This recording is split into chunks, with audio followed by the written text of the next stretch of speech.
Hi நண்பா, welcome back to SS unique. Actor Sam அவர்கள் தளபதியோட பொலிட்டிக்கல் என்ட்ரியை பற்றி ரீசெண்ட் இன்டர்வியூவில் பயங்கரமாக பேசியிருக்காரு. அதாவது வாரிசு படம் ஷூட்டிங் டைம்ல என்கிட்ட சொன்னாரு, இது மாதிரி நான் 2 படம் தான் இன்னும் பண்ணுவேன், ஃபுல் ஃபிளெட்ஜா பொலிட்டிக்ஸ் போறேன் அப்படின்ற மாதிரி சொல்லிட்டாரு. பட் அது வெளியே சொல்றது டீசென்சியா இருக்காதுன்றதுனால நான் அதை சொல்லலை. ஸோ அவருமே முன்னாடியே டிசைட் பண்ணிட்டு தான் வராரு.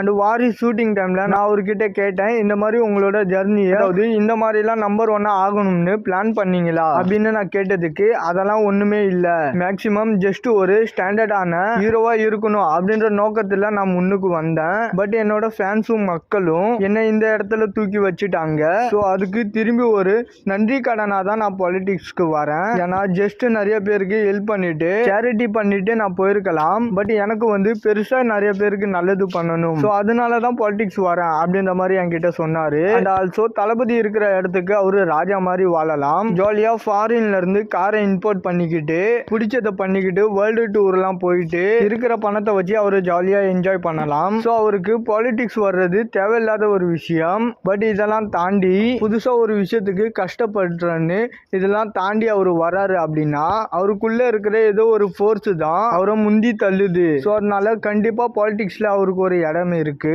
சம்திங் அவருக்குள்ள அதுக்கான இன்ட்டு வந்ததுனால தான் அவர் வந்திருக்காரு. ஏன்னா பாலிடிக்ஸ் ஒன்றும் ஜோக்கு கிடையாது அப்படின்ற மாதிரி செம்மையா சொல்லி இருக்காரு. அண்ட் உங்களை அவரு கட்சிக்கு கூப்பிட்டா போவீங்களா அப்படின்ற மாதிரி கேட்டதுக்கு, தளபதி அந்த மாதிரியான ஒரு பர்சன் கிடையாது, சாம் வாடா அப்படின்னு கூப்பிட்டு சும்மா கேஷுவலா பதவி கொடுக்கறதுக்கு அவரு பயங்கரமா அனலைஸ் பண்ணி இவனால முடியுமா, எல்லாத்தையும் இழக்கணும், அதுக்கான தகுதி குவாலிட்டி எல்லாம் உங்ககிட்ட இருக்கா அப்படின்றதெல்லாம் அனலைஸ் பண்ணி தான் தளபதி ஒரு பொறுப்பை கொடுப்பாரு. ஸோ சும்மா ஃப்ரெண்டு சினிமா பிரபலம் அப்படின்றதுக்கெல்லாம் எதையும் கொடுக்க மாட்டாரு அப்படின்ற மாதிரி ஓரளவுக்கு மெச்சூர்டா பயங்கர கிளாரிட்டியா பேசியிருக்காரு. அண்ட் அது உண்மைதான். தமிழக வெற்றி கழகத்துல நிறைய பேருக்கு அந்த மாதிரி தான் பதவி கொடுக்கப்பட்டிருக்கு. சவுந்தரராஜன், தாடி பாலாஜின்னு எல்லாருக்குமே பதவி கொடுக்கல. அதே சமயம் ஆதவ அர்ஜுனன், ராஜமோகனுக்கு எல்லாம் ஏன் பதவி கொடுத்தாங்க அப்படின்னா, ஒண்ணு கொடுக்கிற பொறுப்பை செம்மையா பண்றதுக்கான தகுதியும் அறிவும் இருக்கணும், அப்படி இல்லைன்னா மக்கள் இயக்கத்துல ரொம்ப வருஷமா உழைச்சிருக்கணும். இது ரெண்டுமே கரெக்டா பேலன்ஸ் பண்ணதா கட்சி வளரும். ஏன்னா ராஜமோகன் அவர்கள் தமிழக வெற்றி கழகத்தோட பெஸ்ட் பேச்சாளராக போயிருக்காரு. தகுதி, அறிவு இல்லைன்னா உழைப்பு, விசுவாசம், இந்த ஒரு பேசிஸ்ல தான் தமிழக வெற்றி கழகத்துல பதவி கொடுக்கப்பட்டிருக்கு. இந்த கேட்டகரியில இன்னும் சிலர் தகுதியானவர்கள் இருப்பாங்க.